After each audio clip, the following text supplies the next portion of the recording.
Greetings from Denver. This is Greg Aden of Aden Leadership and another episode of Your Servant Leader. And today I have two wonderful people on our show. And first of all, I'll introduce to you Kevin Scholl, is coming to us live from Columbus, Ohio. Correct. All right. See, I said that with a question mark because I wasn't exactly sure. And Abigail Manning is coming to us live from Denver. I don't know what particular area of Denver she lives in, but we're going to find out all about both of them here in a minute. So let's start with you, Kevin, because you're the one that's decided to wear a bow tie on a podcast. I love that. And before you go into who you are and what you do, I'd love for you to describe for the people watching us what in the world is behind you and why is that important? So I'm a marketing guy, first and foremost. So that explains the environment that I put myself in. So when I realized that I was going to be home-based in an office, the first decision that I made was I need to surround myself with things that inspire me and that remind me of my core reason for sitting here 8 to 10 hours a day, which is to tell a story.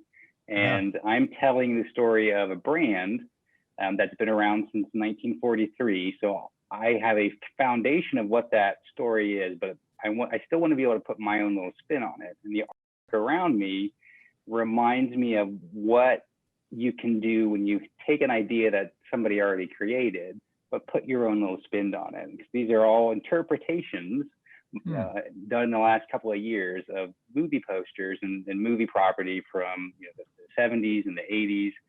And not only that, it's all hand drawn. And as a digital guy, I don't want to lose sight of the organic nature of storytelling, and the technology can't rule story. So these are all, it's a reminder for me of what I do every day and kind of how I choose to approach what I do. When you tell a story, do you start with a hand-drawn picture? Are you an artist in that way as well? Can you illustrate to make your point? I can't draw to save my life, which is why I went into technology. Good. I was just curious.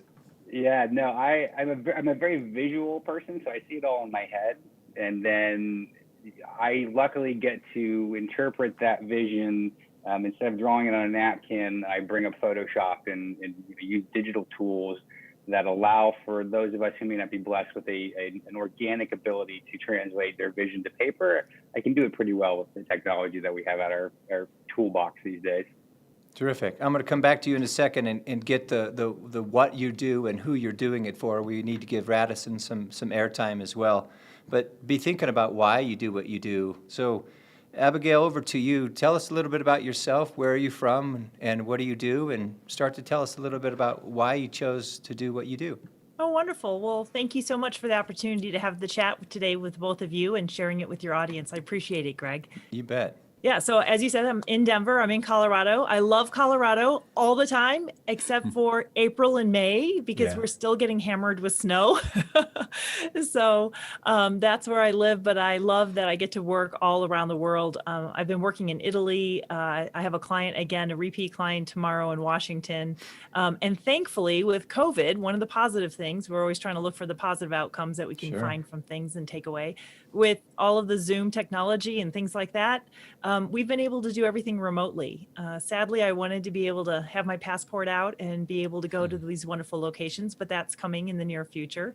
And I'm lucky that I get to work and pass my curriculum that I developed about how to be our best selves. Really, it's kind of, if you want one word, it might be self-mastery for yourself and leadership and culture. But I've been able to do it through the military. I speak a lot with different branches, especially the Air Force and corporations. I'm working here in Colorado with some corporations. And I feel very blessed to be able to do what I do. And I took the reason why I do it is I overcame a lot of adversity. And people who look anything in my website or information will know right away, I came through childhood abuse by both my parents and domestic violence and the pit of PTS. And I don't want that for anybody else. And so I can help people recognize what are the warning signs of unhealthy behavior, limiting personal thoughts. How do we remove those and then rewire them so we can be healthy and thriving?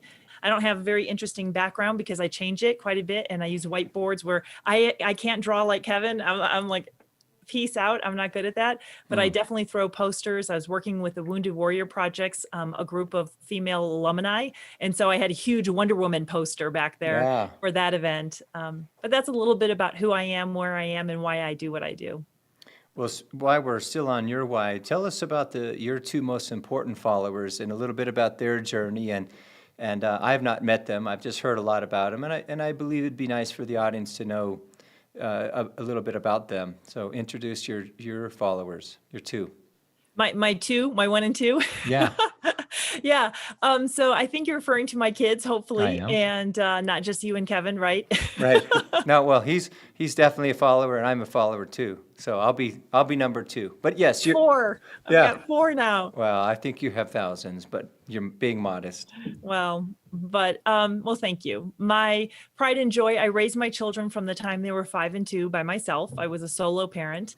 And my daughter she just rotated out and retired. She's Marine, and she was HMX-1, which is Presidential Helicopter Squadron. She's one of those kids that took a lot of hardship, abandonment and hurt and anger and being bullied at school. And she used that for the good. Like we believe strongly in protecting other people, speaking up for other people who can't do it quite yet, role modeling that. So she stormed off to boot camp and took first place at boot camp and all this other remarkable stuff, and used that anger as her fuel to move forward and help others. So she's done really well. She's a horsewoman. She has 2 fabulous horses. If that wasn't enough of a challenge, she got a wild Mustang because she wanted to learn how to gentle a wild Mustang. And talk about leadership skills, man. Wow. She learned a ton in communication and advanced communication. And then my son is also a Marine, and he's Intel.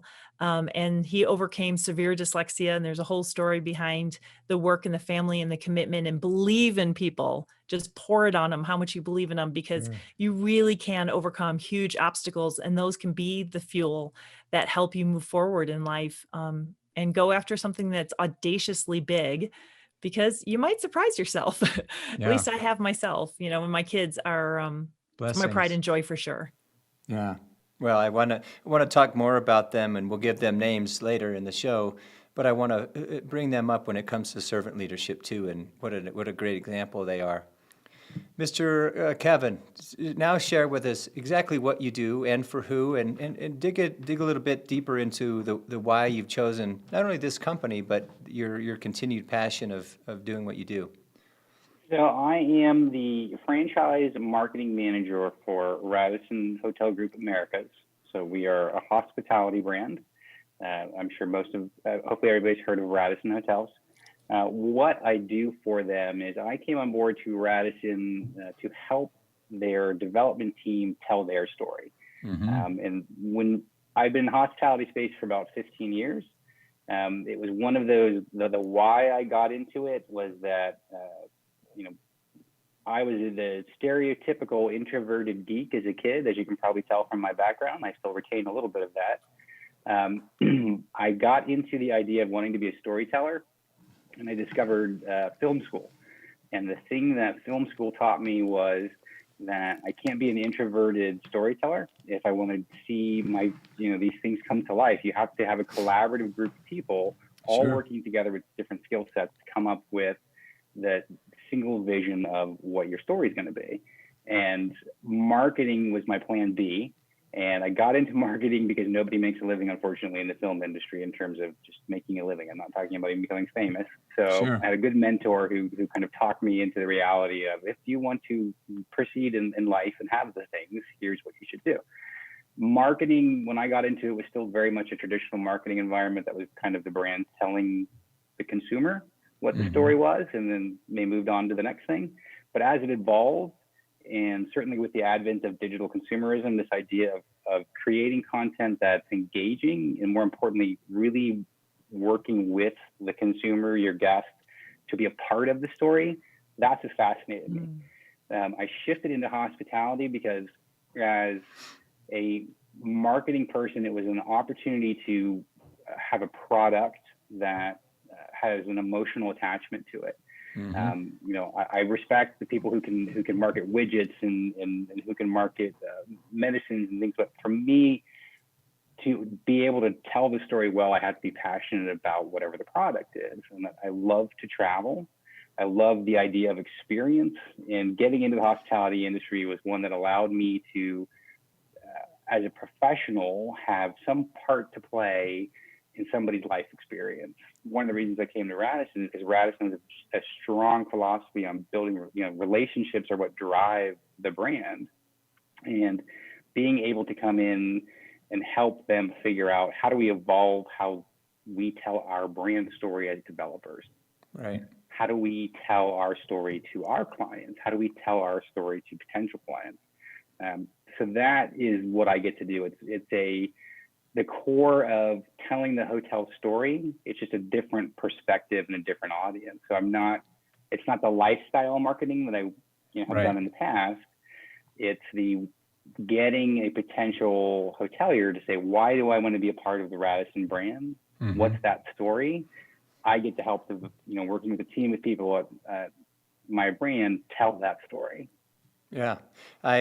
Many people watching this know that for 30 years I was in hospitality, 8 years with Marriott. But what most people remember me by was the 16 and a half years I was with IHG. And as a franchise director, I sold franchises, and very important people like yourself were in brands who thought they were telling a story, but they were really just reminding people of the legacy of the brand.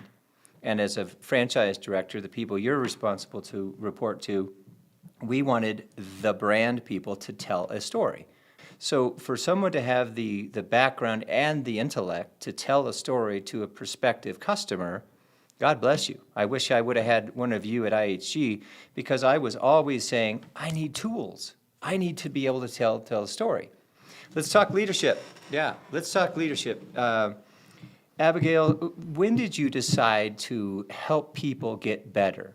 And when did you decide to really lean into leaders and help them become better men and women first, and then help them become better leaders? I pretend that's part of what you do, yeah? Yes, absolutely. So I'm the founder of Create Awareness, Change Lives. And the key for me is to create the awareness. And what I loved about what Kevin was sharing is storytelling. So through our authentic stories, 5 years ago, I never told anybody, Greg, that I had been through any form of abuse. That was a secret that I kept, all the shame, the blame, the judgment, and things like that, right? And what I learned is that we live small when that happens. And so what I try to do is help everybody be bigger and live bigger. Yeah. And a lot of it is, like Kevin said, through storytelling. So when people come to me, organizations come to me, recently I was very honored to be an instructor down at USAFA, the United States Air Force Academy, because they said, when I think of you, I think of grit, I think of resilience, I think of fortitude. Can you talk on that? I'm like, yeah. Yeah. And I've got some stories. Sweet spot. And then what happens is you build these stories, and then you weave in, I have the double major in cognitive, social, and behavioral studies. So there's theory behind it, and in, emotional intelligence and all that, but no one wants to be lectured to, right? And through the storytelling, if I sent it with an authentic tone, it allows them to do the same. If I shine, it allows them to have the shine too. If I tell a story of trauma or hardship or, an overt, difficult obstacle to overcome, and I don't have to sit there and be like this victim, because I don't see myself as a victim, right? Then I give them the ability to look it square in the face and then lead from that position, grow from it, lead from it. And what happens is then they develop it, even for leadership in particular, they develop this even deeper level of understanding and empathy for other people. So part of the self-mastery curriculum I've put together is my own content called Purple Threads. And at the bottom of that, the root of that, it's limiting personal thoughts. At the bottom of that, you walk out and realize we all have it. Yeah. I don't care your title. I don't care. Yeah, right. I don't care where you are in your career, how old you are, what position you have. We all have purple threads. And so if we're in conflict with one another, I can take a step back. I can implement some of the tools out of that toolbox you probably had, deep breathing, or, getting the parasympathetic system back on board, calming ourselves down so we can respond appropriately with positive behavior versus a negative, reaction to something. And then I can go, Greg has a story. Kevin has a story. There might be something I'm missing here. Well, you and I share similar desires to go out and help other people be better human beings, better men, better women, and certainly better leaders. And I would say that the connection that I have been able to make, similar to yourself, Abigail, is when I have empathy and I can relate. but I want them to relate to me, so I share my vulnerabilities. I share my story. You don't have to believe it. You don't have to like it. I just hope that this will open up some avenues for you and I to discuss things at a deeper level. And you said the word authentic. There's nothing more important than being real and authentic, first with ourselves, and then we can be real with other people. And until you decided what it is you wanted to do or what you wanted to conquer, let go of, understand, become aware of, etc., and accept, I don't believe you could have done any of the work you've just mentioned unless you would have done your own work, yeah? Yes, true, 100%.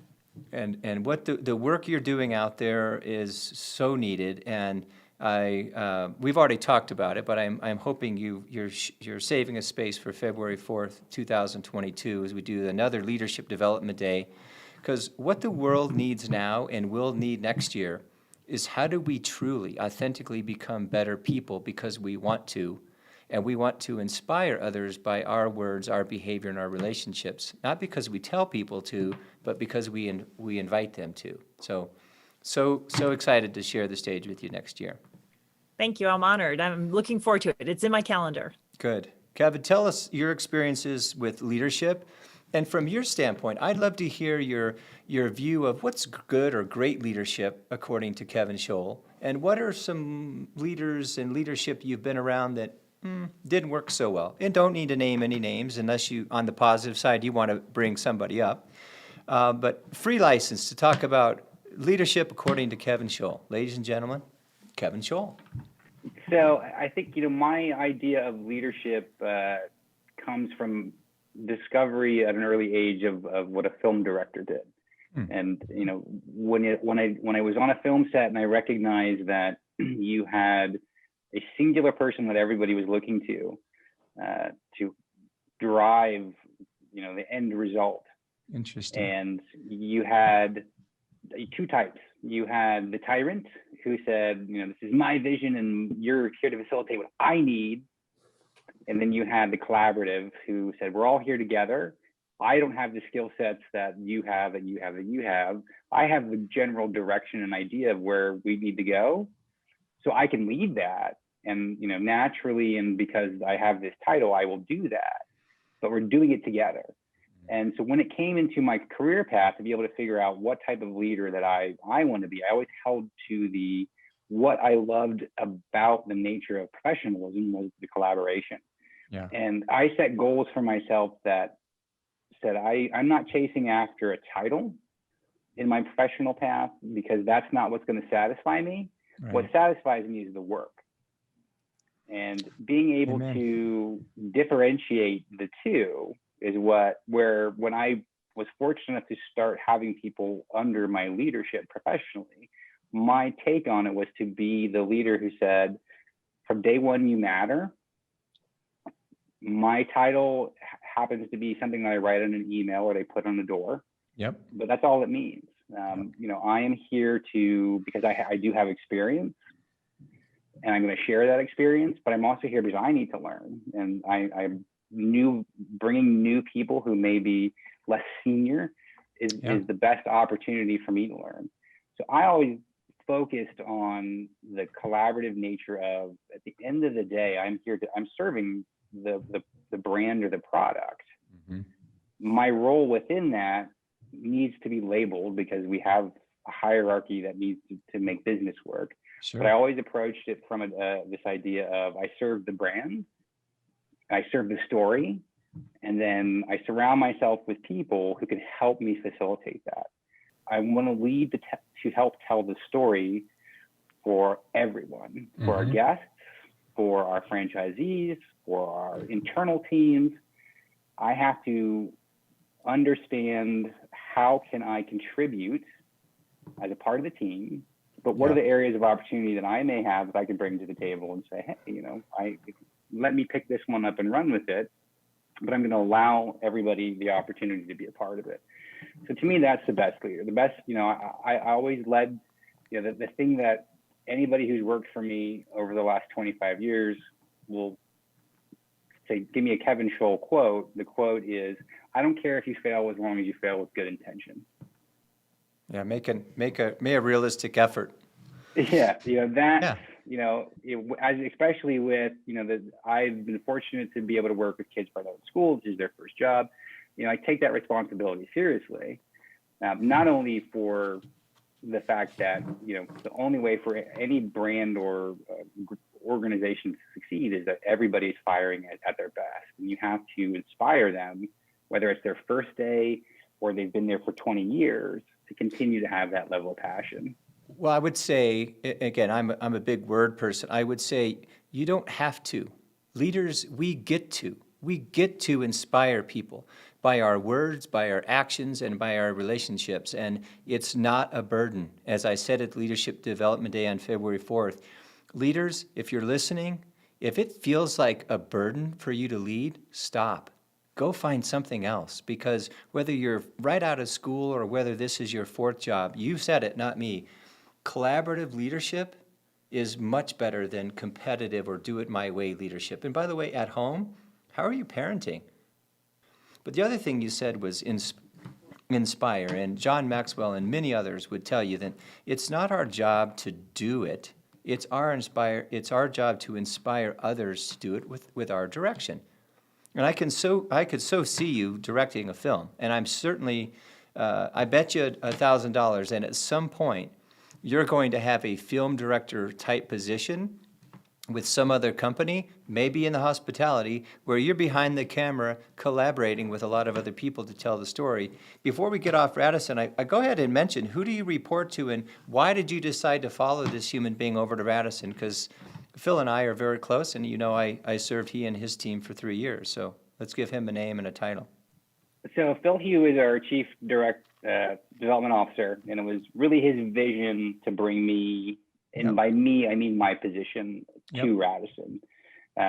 So I was fortunate enough that when the position was created, and Phil and I had worked in the past, and we had that same kind of vision for, the hospitality industry, in my 100% personal opinion, didn't focus a lot of attention on the story outside of consumer. Right. So I was lucky to have some great conversations with Phil in our previous roles. And when he came into Radisson, he called me and said, "Hey, what would you think about this opportunity?"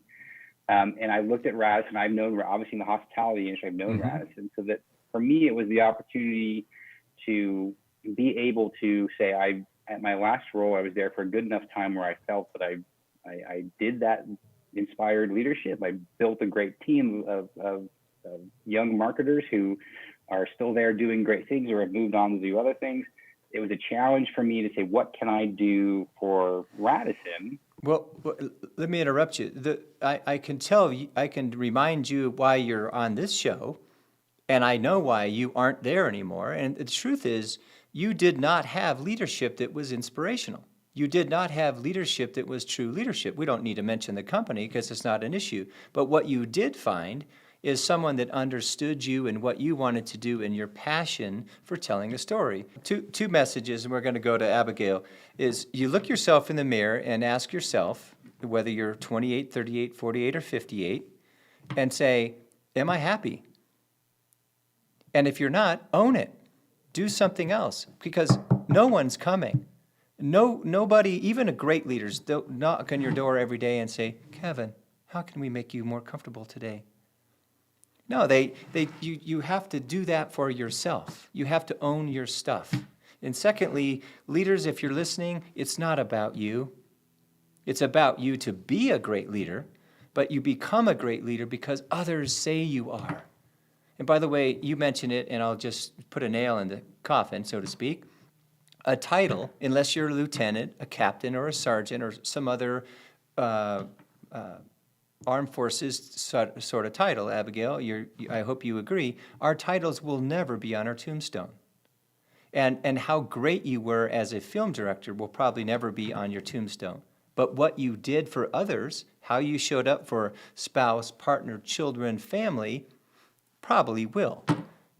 Yes, it'll have your name and your date, but what you did, what your title was, no, but how you showed up for others, big opportunity for it to show up there. You opened a big door, and one that I love, it's one of my favorite topics, is servant leadership. Because I studied leadership while I was still with IHG excessively. And what I found out was there's really one type of leadership to me that makes it all worthwhile, and that's to serve someone first and then lead them.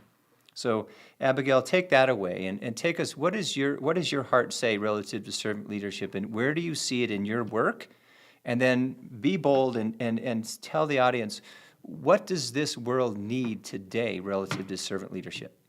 Love it. Love it. Well, I want to tie it back in because I love listening to both of you. It's wonderful. It's like my head is zinging. So I've taken some notes. And Kevin, when you were talking about servant leadership to start, you talk about creating safe, like a safe environment. Psychological safety in the workplace is a thing that we weren't talking about earlier, right? And so I love that you brought that up about being safe. And what is the intention? Is the intention behind it good? Because it's quick to be defensive. It's quick to be combative. It's quick to think the person, like you said, Greg, it's not about you, right? So if you think it's about you, then you think the world is an attack against you. And, Right. or they meant to slide me and not give me credit during that meeting or something. But what is the intent behind it? And I think for me, the most powerful, I agree with both of you guys about servant leadership. I also have I'm a little bit of tough love kind of person. So when Greg, you were talking about teaching your kids how to do their bedroom, I did. Yeah, I was running a company. I ran a home on acreage and I had 2 kids and I was at all their activities and events.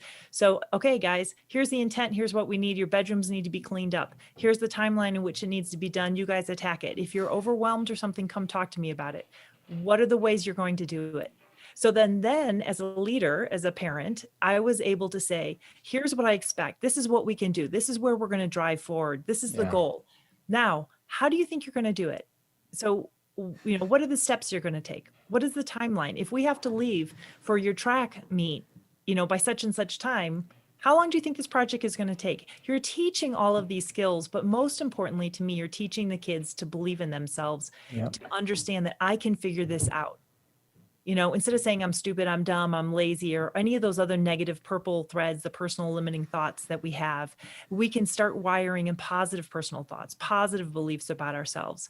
And so for me, the servant leadership has to be married with a tough love leadership. Like, I expect you to do your best. And when you fail, and you will, because we all do, that's part of the learning curve. That's so cool. What did you learn from that? How did you grow from it? And the thing you said, Greg, that I'm smiling so big about when you said it was own it. Absolutely. That's what purple threads are. It's all about power and control. And if you don't own your own power and control, you don't own your own internal dialogue, that means you become a marionette string connected to whoever else and that does want the power and control. Amen. So if you don't have a servant leadership, you have a dictator leadership, you have a manipulative person, you have a difficult colleague, you have an abusive relationship, marriage or something, then you become their power and control gadget that they get to play with. And no one wins then. That's not a successful world. So for me, it is own it. And the reason why one of the reasons I call them purple threads is purple stands for courage. And it takes a lot of courage to look deep within to see what is this connected to? Why am I feeling this way? It's easy to blame other people. It's easy to blame a boss. It's easy to blame a spouse. It's easy to blame a child for whatever reason, not cleaning up the room fast enough, using that analogy. But to actually own it 24/7, to me, that is the ultimate of self-mastery and hopefully the best of leadership. Well, imagine if our children grew up with, my principles are most people know them already, but it's integrity. I am my word. Accountability, responsible for all, our thoughts, our words, and our actions. Courage, humility, and passion. And I see that most leaders, honestly, they struggle. They all believe they're integral. Don't question my integrity. I'm very good at holding other people accountable, not myself, but that's not what they interpret accountability to mean at times. But they struggle with courage, not having the courage to tell other people what to do, but the courage to have real conversations with real people about real issues. Now, they can point to and say, make your bed, and because I said so. But what I loved about what you said, Abigail, is you said, you ask your kids, what are you going to do in order to be on time? What do you need to do to make sure the room gets cleaned up? You didn't say, let mommy help you so we can get out of here quickly. That's not creating accountability. And it certainly doesn't create courage in case they do forget to do something. You can check it later and say, hey, what happened here? Well, they're either going to make something up or they're going to say exactly what's truth. And to be honest, what I'm struggling with one of my kids is I ask him something and then I get the look over here or look over there thing and I go, okay, this is the time where I count to about 3 or 4 and give him some space to muster the courage to tell me the truth. Because it's got to be real or it's not going to be right. And that's what I tell my son all the time. And the other one's so full of courage, he can bust through a wall. So it's interesting, the dynamic I have at home. Well, I love it when they have all those adjectives that you gave, and courage and intent and honor and integrity and everything. And so to me, one was cleaning the toilet. I'll show you 3 times.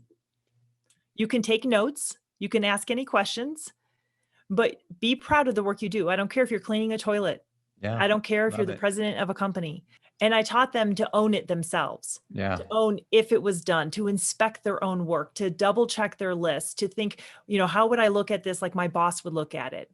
And they actually both thought Marine boot camp was pretty easy, relatively. I'm saying relatively, Sure. because they knew you listen to what's being told and then do it to the best of your ability. And you will fall and fail because that's their goal. They're going to break you so they can rebuild you, right? When you know Yep. you've been to your breaking point and you can come out of it even stronger, man, you're amazing. And that's some of the skill sets they learned. And they said it was easier because we just knew, Mom, we knew it was our responsibility to do the best we could, or the best intent, as Kevin said. And when you do that, then you let the chips fall where they're going to fall. This might be a softball for both of you, but I want you to quickly and efficiently answer this question. What do you believe the leader's number one role is in an organization? And then connect it to what your belief is. What's the number one role of a parent? They may be the same, they may be similar, but I'd love your opinion. First to you, Kevin. What do you believe the number one role of a leader is? And then what do you believe the number one role of a parent is? For number one role of a leader within a brand should be to make sure that everyone who is involved within that brand feels connected. Okay. So that they all feel that they are a part of something. And how about as a parent? What's the number one role of a parent according to Kevin Scholl? To inspire my child to be better than me. What I mean by that is I want her to be her own person. I didn't have a child to be a replication of something that's already happened. Amen. And I want her to certainly be great if she's influenced by what I've chosen to do with my life, but I want to set the best example so that she can interpret how she creates her best example. Beautiful. To you, Abigail, in short, what's your vision of the number one responsibility of a leader, and then that same question for a parent, please. Fabulous. Thank you. I like these questions. So for me, for leadership, it would be trust. To build trust, that people trust you and you build trust among each other. And I'm always a couple levels deep. It's never just the flat surface answer. So Sure. To me, trust is more of an acronym, and it's building a culture that has truth, respect, unity, safety, and transparency. So TRUST needs all Amen. of those different things. And so a culture of trust. And then as a parent, I would say it's for my kid to shine as brightly as my kid can shine with all the gifts they've been given. Don't worry about where your light is dim or it's dark. It's okay. You can shine. And as you started off, Greg, saying about collaboration versus competition, that shine your light on other people. Encourage everybody else around you to shine as well, because it doesn't mean you have less if they have a bright light, right? So to me, own who you are, shine as bright as you can, and encourage other people around you to do the same, and only align yourself and date and marry and befriend and be with people who have those same kind of values, because you do become like the people you hang around. Amen. So let's wrap this up by saying, in your opinion, COVID or not, what do you believe the world needs right now relative to servant leadership? And if there was 1 or 2 takeaways for the people listening, because most people listen to this show with the intent on how I can be a better leader. 2 big takeaways. Kevin, you go first. What do you want to leave the audience with? 2 things they could do to be a better servant leader tomorrow. Number one is that we have to condition ourselves to understand empathy. So empathy And?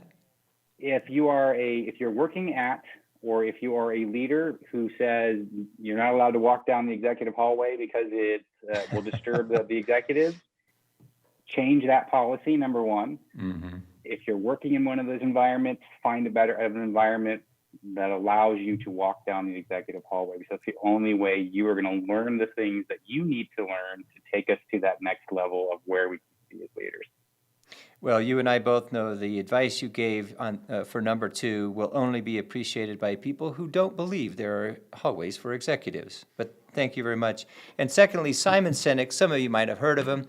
He created the story of why. And by the way, his example was all about Apple, because Apple didn't sell what they did it or how they did it, but why they did it. And I love that. I love that analogy. And everything I do I don't say it all starts with why, but I don't really care what you do. I do really am invested in why you're doing it, because then I can understand and believe your story. To you, my love, what do you say to the audience around 2 things that leaders, relative to servant leadership, should be doing today and tomorrow because of where we are?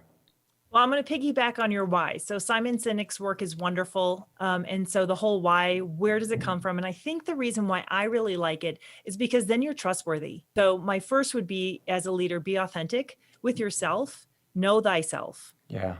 And then the second part of that would tie into the family oath that we created. It is, I will treat others and myself with love, respect, and kindness.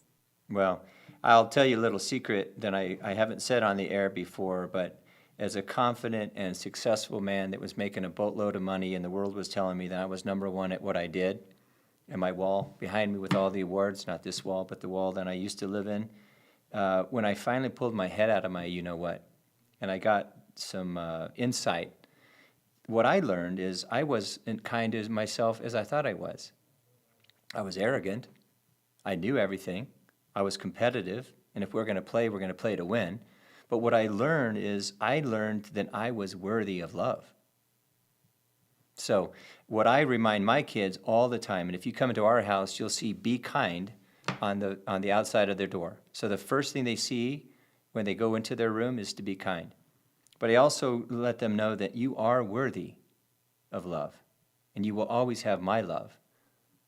So that's the first time I've ever shared that publicly, other than on some other things. But you guys are both huge inspirations. I'm so glad you were on the show today, and I'm so glad you got to know one another. I know you'll stay in touch. And I want you to make a promise to us right now, Kevin, that at some point you will direct a small film, a big film, any kind of film. And that's fair. Okay, good. And what's one promise you're going to... Now, I have directed commercials for the brands that I worked for. Commercials. I'm talking a film full of leadership and inspiration and kindness and empathy. And yeah, let me know, because I think Abigail would be a good starring role for you, a good starring person. Oh, come on.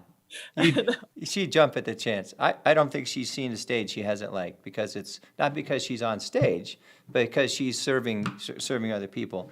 All I can say is thank you both. I've enjoyed myself. I hope you guys did, and look forward to seeing you again soon, both of you. Kevin, thanks for all you do. Give Phil Hugh a big hug for me, would you?